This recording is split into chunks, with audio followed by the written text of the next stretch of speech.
गौस पाक ने ना 100 घोड़े, मुल्ला अली कारी ने लिखा 100 घोड़े गौस पाक ने इकट्ठे खरीद लिए, खरीदे भी जरा अरबी नस्ल के।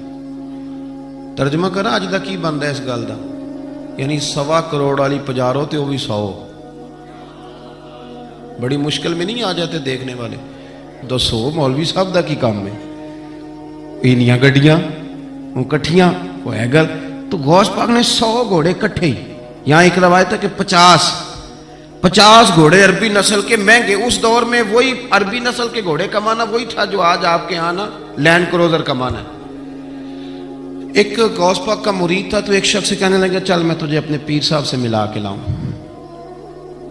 मुल्ला अली कारी ने इसको लिखा है। तो वो कहने लगे मैं नहीं जाता पीरों के पास। उसने कहा चल तो सही। वो ले आया। पहले दिन दाखिल हुए तो गौस पाक के अस्तबल में 50 घोड़े बंधे हुए।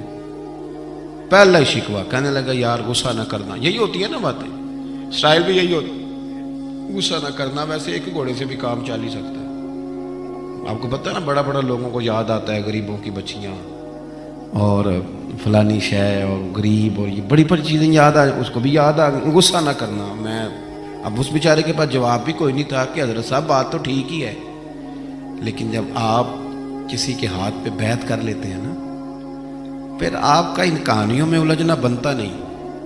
फिर आज ये तो बातें पहले की थी ना, सोचते पहले तो बात हो गई, अब तो अमल करना है।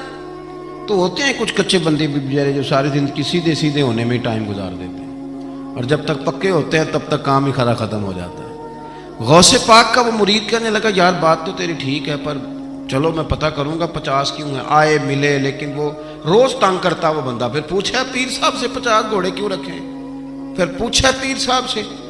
ये उस शख्स ने लिखा है जिन्होंने मिशकात की शरह भी लिखी है। मैं सूफी दरवेश की बात नहीं कर रहा, एक मुहद्दिस की बात कर रहा हूं जिन्होंने बात लिखी है। फरमाने लगे वही बंदा एतराज करने वाला बीमार हो गया, जिगर में कोई ऐसी तकलीफ हुई कि बगदाद के सबसे बड़े तबीब ने कहा कि तेरा इलाज सिर्फ एक सूरत में मुमकिन है कि अरबी नस्ल का घोड़ा हो, उसे ज़िबा करेंगे, उसका जिगर निकालेंगे, वो तुझे खिलाएंगे दवाई में, और 50 घोड़े होंगे तो ठीक होगा। अब मसला जब यहां तक पहुंच गया तो मरता क्या ना करता। फिर अपने संगी से कहने लगा चल पीर साहब के पास। उसने कहा मैं नहीं उठ जाना। उसने कहा नहीं तेरी मेहरबानी, तू कोई किसी और चीज पे बेहतर, अल्लाह का वास्ता। वो मानेंगे ही नहीं। उसने कहा पैर पकड़ूंगा, मैं मिन्नत करूंगा, मैं खुदा रसूल के वास्ते दूं, एक दफा चल वरना मर जाऊंगा। अब मरने वाला बंदा क्या करे, जब मौत सामने नजर आए तो गया गौस पाक के पास और कहता सारे रास्ते सोचता गया कि पैरों पे सर रखूंगा, पगड़ी उतारूंगा, ये करूंगा, मिन्नत करूंगा, माँ की बात सुनाऊंगा, अपनी बहनों का वास्ता दूंगा, बड़ा कुछ करूंगा, हुजूर आ उसके सदके मान जाए, छोटे बच्चों की बात सुन। सारे रास्ते तैयारी करता गया, लेकिन जब गौसे पाक जिलानी की ड्योढ़ी में कदम रखा तो शेख अब्दुल कादिर जिलानी देख के मुस्कुराए। फरमाने लगे ओ यार तुझे बड़ा शिकवा था मेरे घोड़ों पे। असल में ना तो एक दिन मेरी गली से गुजर रहा था, मैंने तेरे माथे पे नजर डाली तो समझ आ गई तू बीमार हो जाएगा, और तेरा इलाज भी 50 घोड़ों से होगा। मैंने 50 क्या करने थे, मैंने तो तेरे लिए मंगा के रखे हुए। कुछ तो मजबूरियां रही होंगी, यूं ही कोई बेवफा नहीं होता। ओ खुदा के बंदे तेरे लिए रखे हैं, फरमाया चारा डालने की भी जरूरत नहीं, वो मेरे मुरीद ही डालेंगे।